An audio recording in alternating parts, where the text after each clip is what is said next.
অদিতি, আর এটা হলো আমার সিকিম যাওয়ার গল্প। বেলঘড়া থেকে ট্রেন ধরে সোজা চলে গেছিলাম শিয়ালদা স্টেশনে পৌঁছাতেই আমার ট্রলি তার সঙ্গীকে খুঁজে নিয়েছিল। তারপর আমরা ওয়েট করছিলাম আমাদের ট্রেনের জন্য। ট্রেনে উঠতেই আমরা যে যার খাবার এনেছিলাম সেগুলো নিয়ে খেতে শুরু করে দিয়েছিলাম এবং রাতে ঠিকঠাক মতো শুয়েও পড়েছিলাম। সকালে ঘুম ভাঙলো চাওয়ালার ডাকে। তারপরে গরম চায়ে চুমুক দিতে দিতে আমরা পৌঁছে গেছিলাম আমাদের ডেস্টিনেশন শিলিগুড়ি জাংশন। স্টেশনে পৌঁছেই ড্রাইভার দাদার সাথে দেখা।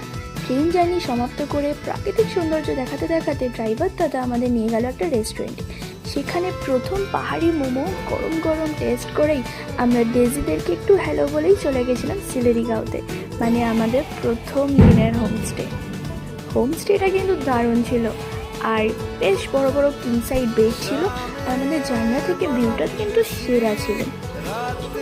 নেক্সট আমরা কী কী করলাম সেটা কিন্তু আসছে সেকেন্ড পার্টে। আজকের মতো বাই।